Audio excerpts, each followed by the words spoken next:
Next topic learn કરવાનો છે human resource accounting. Human resource accounting છે એની અંદર જે આપણે હ્યુમન રિસોર્સ આપણી પાસે જેટલા છે બરાબર છે એની શું વેલ્યુ છે અથવા તો એને આપણે કેટલી કોસ્ટ પે કરીએ છીએ એ બધું જ છે એની અંદર ઇન્ક્લુડ થશે. Human resource accounting deals with the cost and contribution of human resource to the organization. Human રિસોર્સનું આપણા ઓર્ગેનાઇઝેશન અંદર કેટલું કન્ટ્રીબ્યુશન છે, એની કોસ્ટ કેટલી થાય છે. The cost include the cost of manpower planning, recruitment, selection, induction, placement, training, wages and benefits, development and welfare. તો એની અંદર આ બધા જ જે આપણે પ્લાનિંગ કરીએ છીએ કે હ્યુમન રિસોર્સ માટે જેટલું પ્લાનિંગ કરવામાં કોસ્ટ લાગે કે પછી આપણે એને રિક્રુટમેન્ટ ટાઈમે પ્લેસમેન્ટ ટાઈમે જેટલી લાગતા હોય બરાબર છે કોસ્ટ, એને ટ્રેનિંગ આપવા માટે એને જેટલું વેજીસ પે કરીએ આ બધી જ કોસ્ટ છે એ આ હ્યુમન રિસોર્સ અકાઉન્ટિંગની અંદર ઇન્ક્લુડ થશે. Whereas the contribution is a money value of employee service to the organization, which is measured by value added by the personal or by the labor productivity ratio. તો labor productivity ratio છે ત્યાં સુધી આપણે કઈ રીતે પહોંચી શકીએ અથવા તો એ કઈ રીતે મેઝર કરી શકીએ બરાબર છે.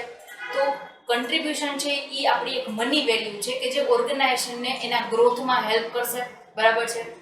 The correct value of the firm's human organization can be appraised by the understanding periodic measure of a key casual variable like the management policies, business leadership strategies, decision and intervening variables like loyalty. તો એ intervening variables means કે આપણે loyalty કેટલી છે, આપણું attitude work પ્રત્યેનો કેવો છે, motivations, communication skill, તો આ બધું છે ઇન્ટરવિનિંગ આપણી કેપેબિલિટીઝ છે which reflect internal state and health of an organisation. તો ઓર્ગેનાઇઝેશન છે એની અંદર છે હ્યુમન છે એ ખૂબ જ વધારે અફેક્ટ કરે બરાબર છે. હ્યુમન છે એ જો પ્રોપરલી વર્ક ન કરે તો ઓર્ગેનાઇઝેશનને લોસ પણ થઈ શકે. તો ઓર્ગેનાઇઝેશન છે એ શું કરે તો કે ફર્મના હ્યુમન ઓર્ગેનાઇઝેશનની અંદર એની વેલ્યુ છે એ ફાઇન્ડ આઉટ કરે કે આપણા અંદરના જેટલા એમ્પ્લોઈઝ છે એ એમ્પ્લોઈઝ છે એની શું વેલ્યુ છે ઓર્ગેનાઇઝેશન માટે અથવા તો એનું શું કન્ટ્રીબ્યુશન છે. તો એ મેઝર કરવા માટે અલગ અલગ એ લોકો જે મેઝરમેન્ટ યુઝ કરે છે એ આપણે જોઈ લીધા. નેક્સ્ટ છે બિહેવિયરલી એન્કર્ડ રેટિંગ સ્કેલ્સ BARS. તો એની અંદર 5 સ્ટેપ આપવામાં આવેલા છે. તો એ 5 સ્ટેપ શું છે અને આ જે ટેકનિક છે એ શું છે. તો એની અંદર 5 સ્ટેપ છે. ફર્સ્ટ સ્ટેપ છે generating critical incident. Employees having the knowledge of job and to be appraised are asked to describe their specific effective and ineffective job performance behavior. તો પહેલા તો આપણે જે જોબ આપવામાં આવેલી છે, જે આપણે જોબ કરીએ છીએ, જેના આપણે અંદર પ્રમોશન અથવા તો અપ્રેઝલ મળવાનું છે, તો એ જોબનો આપણને પહેલા તો ખ્યાલ હોવો જોઈએ, એનું પૂરેપૂરું નોલેજ આપણી પાસે હોવું જોઈએ બરાબર છે. કે કોઈ પણ વ્યક્તિ એનું પૂછે તો આપણને ખ્યાલ આવી જાય. તો આ જે મેથડથી આપણે શું કરી શકીએ તો કે આપણે ઇફેક્ટિવ અને ઇનઇફેક્ટિવ લોકો છે એને ડિવાઈડ કરી શકીએ અને આપણું જોબ પરફોર્મન્સ છે ઇન્ક્રીઝ કરી શકીએ.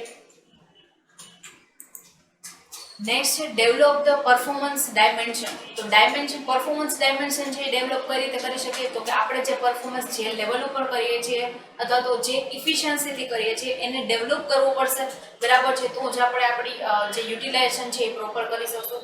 This employees then cluster means કે group the incident and define it in a set of 5 to 10 the performance dimensions like 5 performance dimension છે એનાથી એને ડિફાઇન કરવામાં આવશે અથવા તો એના ગોલ સેટ કરવામાં આવશે. તો એ કયા છે તો કે એબિલિટી, એનામાં કઈ સ્કિલ છે એ પ્રમાણે ગોલ આપવામાં આવશે. ધેન આફ્ટર હ્યુમન રિલેશન્સની એબિલિટી કેટલી છે કે લોકોની ટીમ વર્કમાં કેટલું વર્ક કરી શકે છે, કારણ કે પરફોર્મન્સ ડાયમેન્શન વધારવા માટે આપણે ટીમ વર્ક પણ કરવું પડશે. Skill in monetary transaction. તો મોનેટરી ટ્રાન્ઝેક્શનની અંદર એની કેવી સ્કિલ છે, એનું નોલેજ કેટલું છે અથવા તો જજમેન્ટિંગ પાવર કેટલો છે કે એને 2-3 વસ્તુ એકસાથે કરવામાં આવે તો એમાં શું જજમેન્ટ લઈને વર્ક કરે અથવા તો ઇન્સ્ટન્ટ ડિસિઝન લેવાનું છે તો એ કઈ રીતે લેશે. Reallocate incident. They are given a clusters means કે ગ્રુપ આપેલા હોય છે. Definitions and the critical incident and asked to redesign each incident to the dimensions that describe it in the test. તો આપણે બેસ્ટ ડિસ્ક્રાઇબ કરી શકે એવા dimensions છે બરાબર છે એ રેડી કરવાના. ધેન આફ્ટર આપણે એને રીડિઝાઇન કરીએ જો કોઈ પ્રોબ્લેમ હોય તો. A critical incident is retained for appraisal if the 50 to 80% of the cluster description given by this group matches with the previous employees cluster.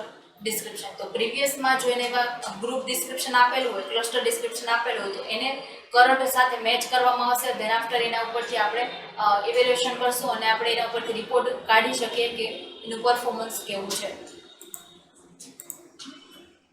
Next is scale of incident. The second group generally is also expected to rate the behavior described in the incident as to how effectively or ineffectively it represent the performance. તો performance કઈ રીતે ઈ represent કરશે, effectively કરશે, ઇનઇફેક્ટિવલી કરશે, તો એનો scale means કે એનું માપ કરવામાં આવશે ઇન્સિડન્ટ, બરાબર છે, જેનાથી આપણે એક્સપેક્ટેડ પરફોર્મન્સ છે એને પાસે પરફોર્મ કરાવી શકીએ. Usually a 7 points or 9 point scale is typical and the 7 point scale ranges from extremely poor or extremely good.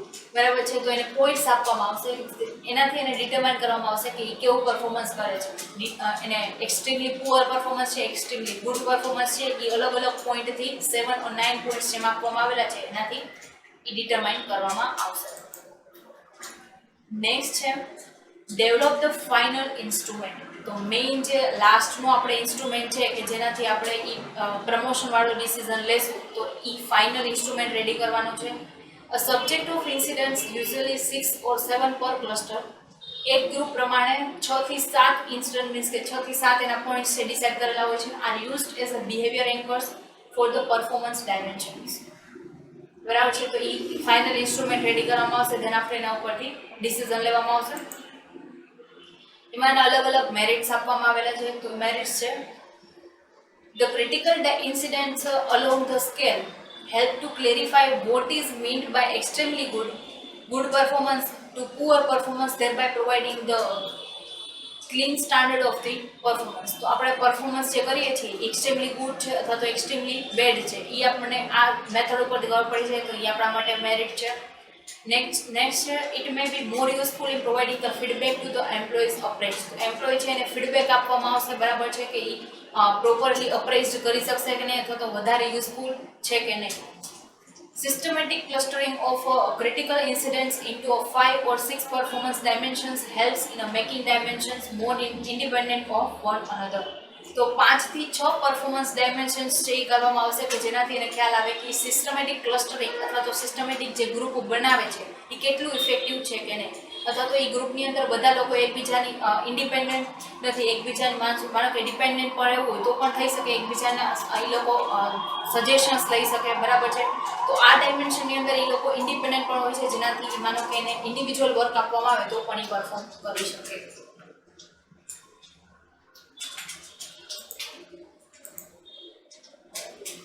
Since BARS is done by those persons who are expert in this technique, the results are generally more accurate.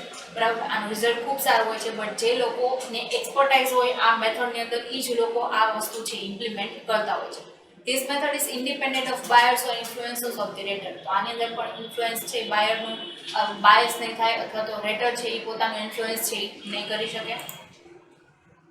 Demerits છે it is complicated and confusing. This is the method can't be used for all employees since all of them don't face critical incident in day-to-day work performance. બધા લોકો smoothly જ work કરતા હોય છે, એટલે બધા લોકો માટે આ ઇમ્પ્લિમેન્ટ કરવામાં નથી આવતી. જે લોકોને વર્ક કરવા પ્રોબ્લેમ થાય છે એ લોકો માટે જ આ જે ઇમ્પ્લિમેન્ટ કરવામાં આવશે. અને આ મેથડ છે એ કોમ્પ્લિકેટેડ એન્ડ કન્ફ્યુઝિંગ છે. પોઈન્ટ્સ કેટલા આપવા, એના ડિટરમાઇન કઈ રીતે કરવું, બરાબર છે. It is expensive end time consuming because કે એમાં એક્સપર્ટ્સની રિક્વાયરમેન્ટ છે અને એને બધું આખું પ્લાનિંગ કરવું પડે, તો એમાં ટાઈમ પણ કન્ઝ્યુમ થશે અને એ જે આપણે એક્સપર્ટ્સ અપોઇન્ટ કર્યા છે એને ફીસ પણ આપવી પડશે. નેક્સ્ટ છે assessment centre method. The purpose of this method was to test candidates in a social situation using a number of assessors and a variety of procedures. તો પ્રોસિજર્સ છે એ કરવામાં આવશે અને સોશિયલ સિચ્યુએશન્સ છે, બરાબર છે, તો અસેસર્સને એના નંબર છે એ આપવામાં આવશે કે જેનાથી પર્પસ એનો પૂરો કરી શકે, બરાબર છે. તો રેન્ક છે એની જેમ નંબર આપવામાં આવશે. Under this method many evaluators join together to judge and employees performance in several situations. તો જે કંપની છે એની અંદર ઘણી બધી સિચ્યુએશન્સ થતી હોય છે, બરાબર છે. તો એ સિચ્યુએશન્સ છે એના થ્રુ એ બધું જજ કરવામાં આવશે ને એ બધું ઇવેલ્યુએટર છે એ જોઈન કરશે, બરાબર છે. અને એ બધા જ ઇવેલ્યુએટર ભેગા થઈ અને પછી એમ્પ્લોયના પરફોર્મન્સને અલગ અલગ સિચ્યુએશનની અંદર જજ કરી દેન આફ્ટર આ ડિસિઝન લેશે. અંડર અસેસમેન્ટ સેન્ટર, કારણ કે એના પરફોર્મન્સનું અસેસમેન્ટ કરવામાં આવશે. The assessment are done to determine the employee's potential for the purpose of promotion. તો પ્રમોશન માટે એનું પરફોર્મન્સનું એનાલિસિસ, અસેસમેન્ટ મીન્સ કે એનાલિસિસ કરવું પડશે કે એ વ્યક્તિ છે એ પ્રોપર છે કે નહીં. નેક્સ્ટ છે merits. It is very useful for selecting the employees for the first supervisory position and sales the person. તો એ પર્સનલ મીન્સ કે લોકોને સેલ્સ કરવા માટે એલિજિબલ છે કે નહીં, અને એમ્પ્લોઈઝને છે એ જે ફર્સ્ટ લેવલે જે મીન્સ કે એને કરવામાં આવેલા હતા સિલેક્ટ, બરાબર છે, તો એ સુપરવાઇઝરી પોઝિશન ઉપર ચાલશે કે નહીં. તો એના માટે એ અસેસ કરવા માટે આ મેથડ યુઝફુલ છે. Not all employees have to be appraised, only selected ones are be appraised. તો બધા એમ્પ્લોઈઝ છે અપ્રેઝડ કરવામાં નહીં આવે, ખાલી સિલેક્ટેડ એમ્પ્લોઈઝને જ અપ્રેઝડ કરવામાં આવશે. નેક્સ્ટ છે ડીમેરિટ્સ. The rating are strongly influenced by interpersonal skill of the participants, and the assessment done through exam and test at the times suffocates the performance in a simulated environment. તો એ એકબીજાથી છે influence કરવામાં આવેલા હશે, એને personal skill અને participants છે એ એટલું ઇન્ફ્લુઅન્સ નહીં થઈ શકે, કારણ કે એની અંદર બાયસ છે એ કરવામાં આવે છે. તો રેટિંગ છે એ વધારે ઇન્ફ્લુઅન્સ થશે. નેક્સ્ટ છે કે એને એક્ઝામ લેવામાં આવશે, ધેન આફ્ટર એ અસેસમેન્ટ છે એ કરવામાં આવશે, બરાબર છે, એટલે બધા જ લોકોને ઇક્વાલિટી પણ મળશે કે બધા એક્ઝામ પાસ કરશે તો જ એને પ્રોપરલી અપ્રેઝલ મળશે કે નહીં, એ ડિસિઝન લેવામાં આવશે, બરાબર છે. તો આ અસેસમેન્ટ સેન્ટર મેથડ હતી. નેક્સ્ટ છે આપણે નેક્સ્ટ લેક્ચરમાં ડિસ્કસ કરીશું. Thank you.